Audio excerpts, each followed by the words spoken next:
أهلا بيكم في جولة جديدة في ميدان العتبة. ولما نتكلم عن ميدان العتبة فاحنا بنتكلم عن واحدة من أشهر الأماكن الموجودة في القاهرة. يعتبر أكبر سوق شعبي في مصر، بيضم شارع محمد علي وشارع الجوهري وكوبري الأزهر وشارع الخيامية وسوق الأزبكية وشارع عبد العزيز. فتعالى أقول لكم أنا رحت هناك إزاي. اول حاجه رحت اقرب محطه مترو بالنسبه لي وقطعت تذكره للعتبه، واول ما نزلت من محطه العتبه وطلعت من المترو لقيت السوق بتاع العتبه. كل اللي انتوا تتخيلوه ما تتخيلوش اصلا هتلاقوه هناك. عايزه اقول لكم ان المكان اللي انا كنت فيه ده بيبيع طرح. بصوا كل خامات الطرح اللي ممكن تتخيلوها هتلاقوها هناك، واسعارها كانت حلوه جدا. انا اشتريت طرح من هناك وبصراحه الماتيريال بتاعتها كانت حلوه جدا، وكمان السعر كان اقل من بره بكتير. الميزه هناك في العتبه انكم بتشتروا الحاجات الموجوده بس باسعار مناسبه جدا واسعار اقل من بره بكتير جدا. فتعالى اقول لكم كمان هتلاقوا ايه هناك. هتلاقوا شنط سفر واحذيه وطرح والملابس بقى بكل اشكالها، حريمي ورجالي واطفالي، كل الاذواق تقريبا هتلاقوها هناك. كمان المميز في شوارع العتبة انكم لما تدخلوا شارع معين هتلاقوا كل الشارع نفس المجال. يعني مثلا لو دخلتوا شارع بيبيع لبس فهو هتلاقوا باقي الشارع كله بيبيع لبس. هتلاقي طبعا في فرق في الاسعار، يعني هو هيكون نفس المجال والمحلات كلها جنب بعضها، بس بتلاقوا فرق كبير قوي في الاسعار حتى لو المحلات جنب بعضها. بحاول كده اصور لقطات سريعة علشان المكان هناك بيبقى زحمة جدا، صعب بصراحة ان انتوا ترفعوا الموبايل او الكاميرا علشان تصوروا بوضوح. المكان ده دايما بيبقى زحمة، يعني انا كمان كنت بصور في وقت يعني كان مناسب، اللي هو ما كانش زحمة قوي. والعتبة من زمان وهي كده، يعني على طول العتبة زحمة لانه طبعا اكبر سوق شعبي موجود في القاهرة ومركز تجاري كبير جدا بيروح لي الناس كلها من جميع المحافظات. وكمان عايزة اقول لكم ان العتبة مكان مميز جدا للتجار. يعني لو انتوا عندكم محل او عندكم بيدج معينه بتبيعوا عليها حاجات تقدروا تنزلوا العتبة، وهي بصراحه هتلاقوا كل اللي انتوا عايزينه فيها. كمان العتبة منقسمة لشوارع، يعني هتلاقوا فيها شارع محمد علي والشارع ده بيبيعوا فيه الأساس المنزلي والأختام اللي هي بتاع السجل التجاري وكده. وهتلاقوا شارع الجوهري ده هيوصلكم على شارع الجيش، وهتلاقوا كوبري الأزهر وده طبعا هتلاقوا فيه كل أنواع القماش اللي ممكن تتخيلوها. شارع الخيامية وده كنت عاملة فيديو لوحدي عن شارع ده.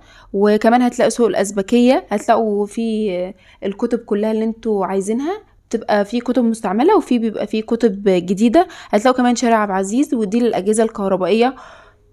بالنسبه بقى للاماكن اللي بيبيعوا فيها الحاجات الهاند ميد فهتلاقوها في حاره المزين. عايزه اقول لكم ان العتبه فيها شوارع كتيره جدا، كل منطقه تقريبا في العتبه فهي بتبيع حاجه واحده بس او كلهم في الاغلب بيبقى نفس المجال.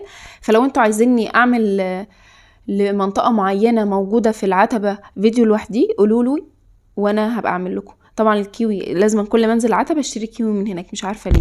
تعالوا بقى اقول لكم المواعيد بتاعتهم والاسعار، ولو عايزين تشتروا حاجة من هناك تشتروها ازاي وتضمنوا ان انتوا شارين حاجة كويسة. عايزة اقول لكم ان انا كده كنت الصبح بدري، يعني من حوالي 6 أو 7 بتلاقي الناس بدأت تفتح الفرش او العربيات اللي هم بيبقى حاطينها دي، وكمان المحلات بتبقى لسه بيفتحوا.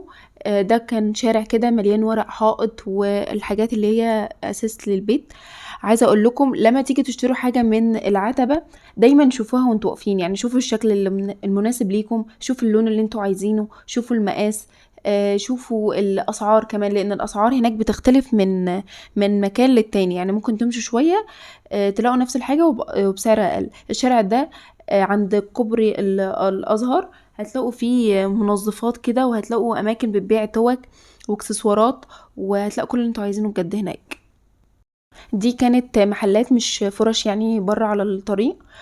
والمحلات دي بتبيع جملة وقطاعي، يعني لو انتوا بتبيعوا وعايزين دوست او كده فالاماكن اللي زي كده برضو ممكن تساعدكم ان انتوا تاخدوا بالدوست، واكيد بيبقى سعرها اقل من القطاعي. دي كانت شكل شنط برضو في محل كان شكلها حلو قوي في الحقيقة بصراحة. طول بقى ما انتوا ماشيين فانتوا هتلاقوا على ايدكم اليمين وعلى ايدكم الشمال هتلاقوا كلها فرش، يعني هتلاقوا ناس حاطه ادوات منزليه وحاطه لبس وحاطه احذيه وحاطين شنط سفر وشنط خروج ومفارش وحاطين العاب اطفال. كمان وانتوا ماشيين هتلاقوا اماكن تقدروا تشتروا مثلا ميه او اكل او حاجه. وبيبقى في ناس كده واقفين بيبيعوا برضو سندوتشات وحاجات زي كده، موجودين هناك كتير. وهتلاقوا طبعا الورد والحاجات اللي انتوا بتعوزوها مثلا لديكور البيت. المكان هناك صعب تحفظوه من اول مرة، يعني انا من كتر تكرار المكان بقيت بتعامل مع الناس انا حفظتهم خلاص. يعني انا حفظت ان انا هروح هناك هلاقي مثلا المكان ده اللي انا هشتري منه كذا، والمكان ده اللي انا هعرف اشتري منه. كمان الاسعار هناك والله يا جماعه بتبقى حلوه جدا ومناسبه جدا للناس اللي هي بتبقى بتجهز، او الناس اللي بتبيع، او الناس اللي بتحب ان هي تشتري حاجتها باسعار حلوه، بحيث ان هي في الاخر كده ما تحسش ان الطقم جمع معاها، او الحاجات اللي هي كان نفسها فيها جمعت رقم كبير. فلو نزلت مكان زي كده اعتقد ان هو هيبقى مكان مناسب جدا. بالنسبة برضو للأسعار تقدروا تفصلوا معاهم، يعني في ناس كتير بتنزل عن السعر اللي هما بيقولوه. وعايزة اقول لكم ان كمان المباني الكبيرة اللي هي قدامكم دي كلها بتبقى اماكن تجارية. يعني حتى وانتوا ماشيين هتلاقوا ناس مثلا تقول لكم ان المبنى ده فيه مثلا مكتب بيبيعوا فيه لبس، او في مكتب مثلا بيبيعوا فيه ادوات منزلية. فبيبقى الاماكن دي مناسبة جدا للناس اللي بتحب تشتري وتشوف الخامات وتشوف الاسعار.